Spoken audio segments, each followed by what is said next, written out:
أعوذ بالله من الشيطان الرجيم. بسم الله الرحمن الرحيم.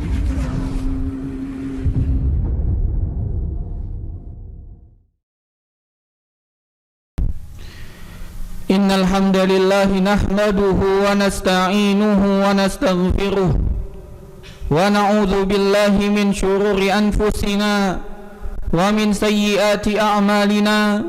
من يهد الله فلا مضل له ومن يضلل فلا هادي له. أشهد أن لا إله إلا الله وحده لا شريك له وأشهد أن محمدا عبده ورسوله. قال الله تعالى: يا أيها الذين آمنوا اتقوا الله حق تقاته ولا تموتن إلا وأنتم مسلمون. يا أيها الناس اتقوا ربكم الذي خلقكم من نفس واحدة وخلق منها زوجها وبث منهما رجالا كثيرا ونساء. واتقوا الله الذي تساءلون به والأرحام إن الله كان عليكم رقيبا. يا أيها الذين آمنوا اتقوا الله وقولوا قولا سديدا يصلح لكم أعمالكم ويغفر لكم ذنوبكم ومن يطع الله ورسوله فقد فاز فوزا عظيما. فإن أصدق الحديث كتاب الله وخير الهدي هدي محمد صلى الله عليه وسلم وشر الأمور محدثاتها وكل محدثة بدعة وكل بدعة ضلالة وكل ضلالة في النار. Ma'asyiral muslimin, sidang salat Jumat rahimani wa rahimakumullah. Yang di depan makin merapat Pak, karena yang di belakang belum masuk. Silakan makin maju biar yang masuk bisa salat terlebih dahulu. Jamaah kaum muslimin rahimani wa rahimakumullah, kita panjatkan segala puja dan puji syukur kepada Allah Subhanahu wa taala atas segala limpahan nikmat yang Allah Subhanahu wa taala telah berikan kepada kita. Nikmat iman, nikmat Islam, nikmat kesehatan, nikmat waktu luang, sehingga kita masih dapat melaksanakan aktivitas-aktivitas bermanfaat dalam rangka beribadah kepada Allah Subhanahu wa taala. Salawat beriringkan salam terus kita panjatkan kepada Nabi kita, Nabi besar Muhammad sallallahu alaihi wasallam. Semoga dengan kita banyak bersalawat kepada beliau, makin tumbuh, makin banyak cinta kita kepada beliau, makin takut kita kepada Allah, sehingga kita makin mengikuti beliau dalam seluruh aspek kehidupan kita. Jamaah kaum muslimin rahimani wa rahimakumullah, kita berada di bulan Sya'ban. Sebentar lagi kita akan masuk di bulan Ramadan, bulan mulia, bulan agung, bulan yang dinanti-nanti. Dahulu para salaf 6 bulan sebelum Ramadan mereka berdoa untuk dapat berjumpa dengan Ramadan, dan 6 bulan setelah Ramadan mereka sibuk mengangkat tangan berdoa kepada Allah agar amal ibadah yang mereka telah lakukan di Ramadan diterima oleh Allah Subhanahu wa taala. Jamaah kaum muslimin rahimani wa rahimakumullah, maka perlu kita untuk melakukan persiapan.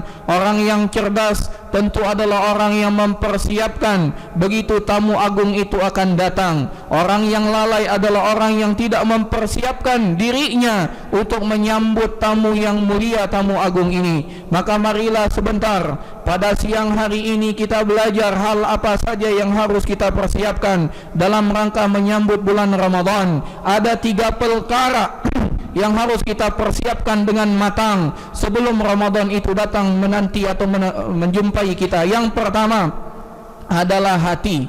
Kita harus mempersiapkan hati, kita harus mempersiapkan jiwa kita, karena hati ini adalah penentu amal perbuatan. Nabi SAW pernah bersabda, "Inna fil jasadi mudghah, idza saluhat saluhal jasadu kulluhu, wa idza fasadat fasadal jasadu kulluhu, ala wahiyal qalb." Ketahuilah ada di dalam badan segumpal daging, apabila ia baik maka baik semua amal perbuatannya, dan apabila segumpal daging itu buruk maka buruklah semua amalnya. ketahui yaitu adalah hati. Maka penting bagi kita untuk mempersiapkan hati kita, karena hati adalah raja yang menentukan aspek segala perbuatan kita. Maka ada 3 perkara yang harus kita pelajari agar hati kita sehat, agar jiwa kita bersih.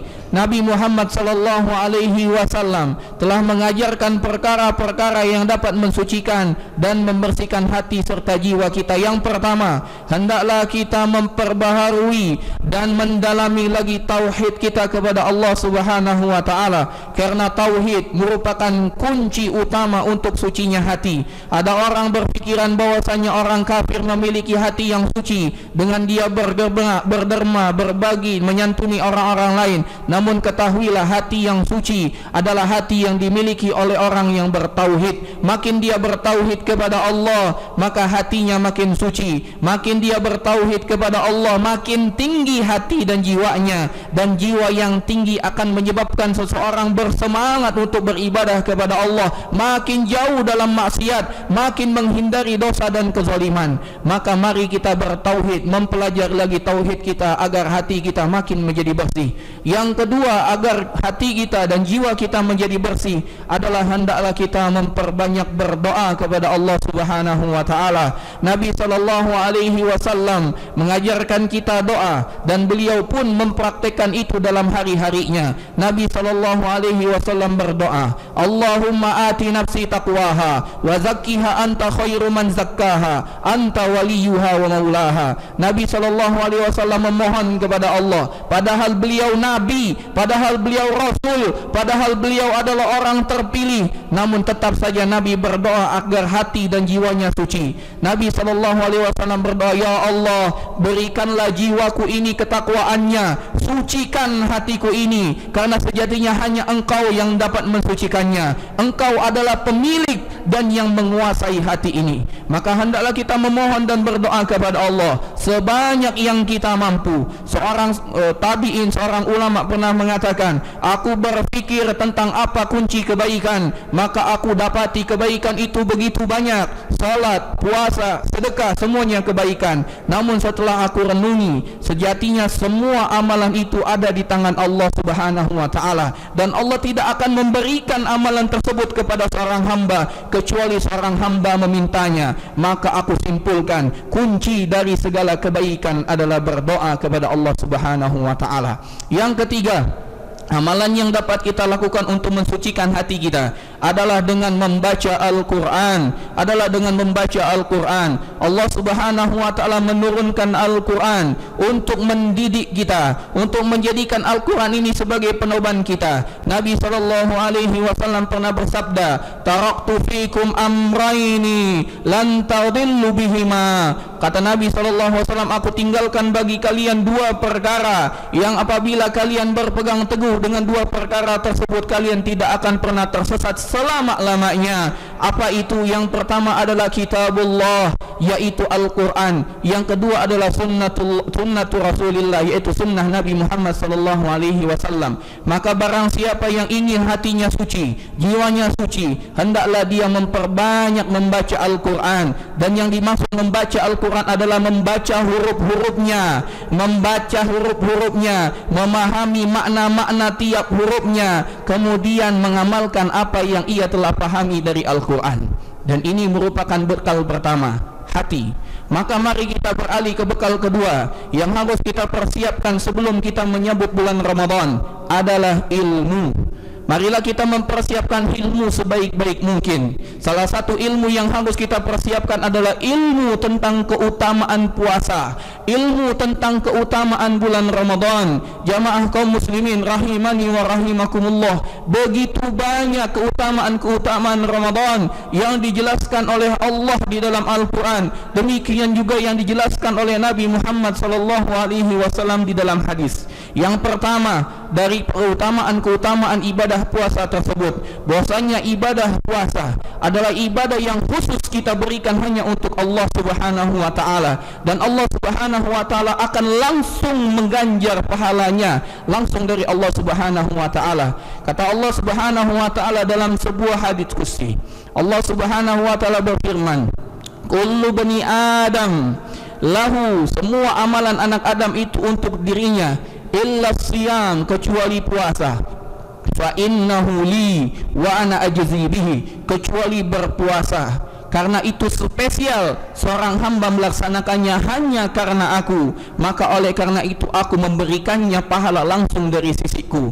Yada'u ta'amahu wa syahwatahu min ajli, dia tinggalkan makan dan minumnya serta syahwatnya hanya karena aku. Tidak ada satupun manusia yang mengetahui kita puasa atau tidak, dan begitu mudah kita untuk berbohong apakah kita puasa atau tidak. Namun kita tidak berbohong dalam berpuasa, karena kita betul-betul menyerahkan puasa ini untuk Allah Subhanahu wa taala, maka Allah langsung yang mengganjarnya. Yang kedua dari kegunaan berpuasa, bahwasanya puasa dapat menjauhkan kita dari api neraka. Nabi SAW pernah bersabda, "Man shoma yauman fi sabilillah, ab'adahu Allah wajhahu anin nari sab'ina kharifa." Kata Nabi SAW, barang siapa yang puasa satu hari saja di jalan Allah Subhanahu wa taala, maka Allah Subhanahu wa taala akan jauhkan wajahnya dari api neraka selama 70 musim. Subhanallah, satu hari. Bagaimana kalau kita puasa 30 hari bulan Ramadan? Subhanallah, betapa besar pahalanya di sisi Allah Subhanahu wa taala.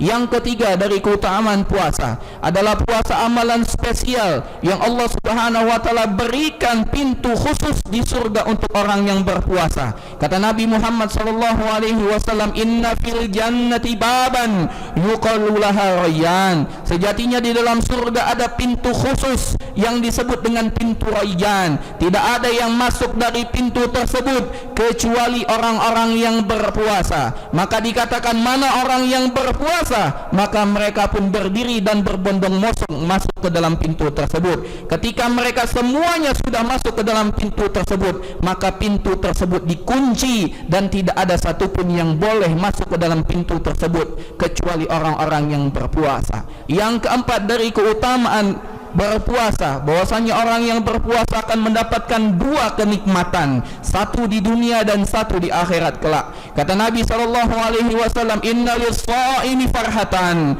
bahwasanya orang yang berpuasa akan mendapatkan dua kebahagiaan, farhatun inda fitrihi wa farhatun inda liqa'i rabbih. Kebahagiaan di saat dia berbuka puasa dan kebahagiaan ketika dia berjumpa dengan Allah, dia membawa pahala puasa yang demikian spesial. Yang kelima dari keutamaan puasa, bahwasanya bau mulut orang yang berpuasa lebih harum, lebih wangi di sisi Allah Subhanahu wa taala daripada parfum yang paling wangi. Nabi SAW bersabda, "La khulufu fami sha'imin atyabu indallahi min rihil misk." Sejatinya bau mulut orang yang berpuasa jauh lebih wangi di sisi Allah Subhanahu wa taala daripada minyak kasturi. Jamaah kaum muslimin rahimani wa rahimakumullah, tidaklah keutamaan ini disampaikan oleh Nabi kita, difirmankan oleh Allah Subhanahu wa taala, kecuali untuk kita betul-betul memanfaatkan waktu bersiap menyambut bulan Ramadan tersebut. Dan yang terakhir yang dapat disampaikan dari keutamaan dari bulan Ramadan, bahwa dari keutamaan puasa adalah penggugur dosa kita. Nabi SAW bersabda, "Man shoma Ramadhana imanan wa ihtisaban, ghufira lahu ma taqaddama min dzambih." Barang siapa yang berpuasa Ramadan karena didasari keimanan dan mengharap pahala di sisi Allah Subhanahu wa taala, maka Allah akan hapuskan dosa-dosanya yang telah lalu. Ini keutamaan puasa. Maka mari kita melihat kepada keutamaan bulan Ramadan. Minimal ada 3 keutamaan Ramadan. Yang pertama, bulan Ramadan adalah bulan Al-Quran. Sebagaimana kita tahu bahwasanya Al-Quran adalah kitab spesial yang dipilih oleh Allah Subhanahu wa taala, diturunkan kepada nabi spesial, yang mana kita tahu bahwasanya Nabi Muhammad adalah sebaik-baik makhluk di atas muka bumi. Maka jadilah bulan Ramadan menjadi bulan spesial. Allah tidak turunkan Al-Quran kecuali kepada nabi terbaik, dan Allah tidak akan turunkan Al-Quran kecuali pada bulan terbaik, dan Allah tidak akan turunkan Al-Quran kecuali pada malam terbaik. Maka kita ketahui bulan Ramadan adalah bulan yang sangat spesial, bulan diturunkan Al-Quran. Yang ketiga, bahwasanya begitu datang bulan Ramadan, Allah Subhanahu wa ta'ala menutup 7 pintu neraka, membuka 8 pintu surga, dan menjadikan setan-setan yang selama ini mengganggu kita dibelenggu. Dan ini tidak terjadi kecuali pada bulan Ramadan. Nabi SAW bersabda, "Idza ja'al Ramadan futihat abwabul jannah wa ghulliqat abwabun nar wa sulsilatis syayatin." Jika datang bulan Ramadan, pintu-pintu surga dibuka, pintu-pintu neraka ditutup, dan setan-setan jahat dibelenggu. Dan yang ketiga, dari keutamaan bulan Ramadan, di dalam bulan Ramadan terdapat satu malam yang lebih baik dari 1000 bulan. Ketahuilah itu adalah Lailatul Qadar, dan tidak ada Lailatul Qadar kecuali di bulan Ramadan. Dan ini cukup untuk menjadikan kita betul-betul bersemangat menyiapkan bulan Ramadan. Aqulu ma tasma'un wa astaghfirullah li wa lakum.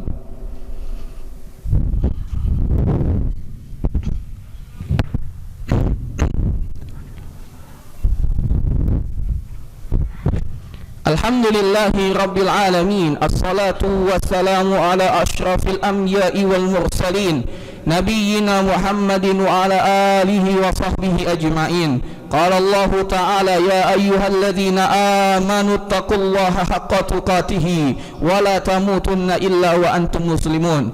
Jamaah kaum muslimin rahimani wa rahimakumullah.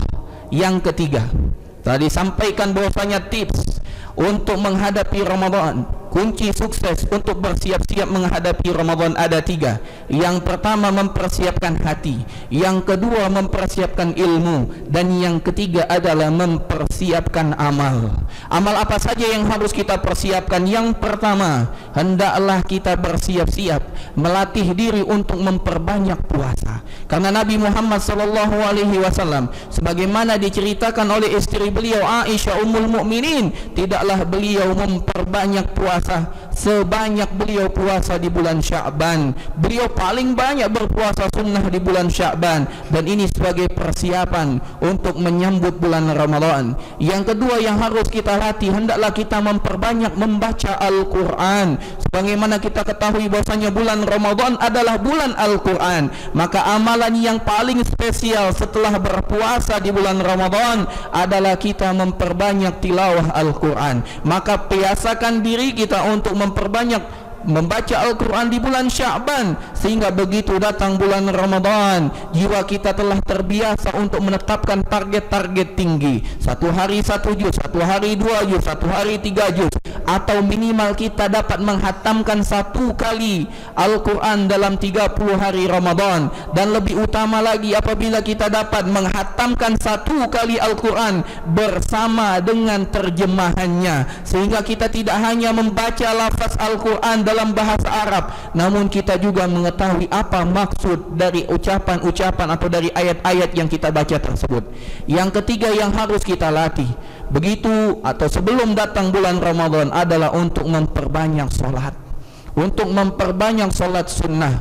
Dan sholat merupakan amalan yang utama, dan kita dianjurkan untuk memperbanyak sholat di bulan Ramadan. Nabi SAW bersabda, "Man qama Ramadana imanan wa ihtisaban ghufira lahu ma taqaddama min dzambih." Barang siapa yang berdiri sholat di malam Ramadan karena iman dan mengharapkan pahala dari Allah, maka Allah akan mengampuni dosa-dosanya yang telah lalu. Dan kita tidak akan sanggup untuk mengikuti tarawih yang panjang kecuali kita telah bersiap-siap di bulan Sya'ban. Yang keempat, dari amalan yang harus kita persiapkan sebagai persiapan kita menyambut bulan Ramadan adalah bersedekah. Nabi SAW sangat terkenal bahwasanya beliau adalah orang yang paling dermawan.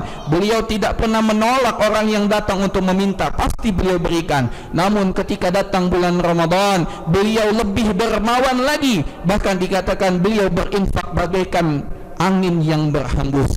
Yang kelima yang harus kita persiapkan, amalan yang harus kita persiapkan dalam menyambut bulan Ramadan, hendaklah kita banyak berzikir dan berdoa. Bulan Ramadan adalah bulan kita untuk banyak berdoa dan bermunajat kepada Allah. Maka latih diri kita di bulan Sya'ban untuk memenuhi lisan kita dengan berzikir kepada Allah, untuk memohon kepada Allah kebaikan akhirat dan dunia kita. Semoga dengan ini kita dapat mempersiapkan dengan baik, dan begitu Ramadan datang di malam pertama, semangat kita makin hari makin menggelora, semangat kita makin hari makin kuat, karena bagaikan sebuah perlombaan lari. Orang yang akan mendekati garis finish, dia akan lebih bersemangat. Maka jangan sampai kita menjadi orang yang lemah bersemangat di awal Ramadan, lemah di akhir Ramadan, karena kita tidak mempersiapkan Ramadan dengan baik di bulan Sya'ban. Jamaah kaum muslimin rahimani wa rahimakumullah. Innallaha wa malaikatahu yusalluna 'alan nabi ya ayyuhalladzina amanu sallu 'alaihi wa sallimu taslima. Allahumma salli 'ala Muhammad wa 'ala ali Muhammad kama sallaita 'ala Ibrahim wa 'ala ali Ibrahim innaka Hamidum Majid, wa barik 'ala Muhammad wa 'ala ali Muhammad kama barakta 'ala Ibrahim wa 'ala ali Ibrahim innaka Hamidum Majid. Allahumma ighfir lil muslimina wal muslimat wal mu'minina wal mu'minat al ahya'i minhum wal amwat innaka sami'un qaribun mujibu da'awat ya qadiyal hajat. Allahumma aslih lana dinana alladhi huwa ismatu amrina, wa aslih lana dunyana allati fiha ma'ashuna, wa aslih lana akhiratana allati ilayha ma'aduna, waj'alil hayata ziyadatan lana fi kulli khair wal mauta rahatan lana min kulli syar. Allahumma ati nufusana taqwaha wa zakkiha anta khairu man zakkaha anta waliyuha wa maulaha ya muqallibal qulub sabbit qulubana ala dinik ya muqallibal qulub sabbit qulubana ala dinik ya muqallibal qulub sabbit qulubana ala dinik. Rabbana atina fid dunya hasanah wa fil akhirati hasanah wa qina adzaban nar wa qina adzaban nar wa qina adzaban nar. Wa sallallahu ala nabiyyina Muhammadin wa ala alihi wa sahbihi ajma'in wa akhiru da'wana anil hamdulillahi rabbil alamin. Aqimis salah.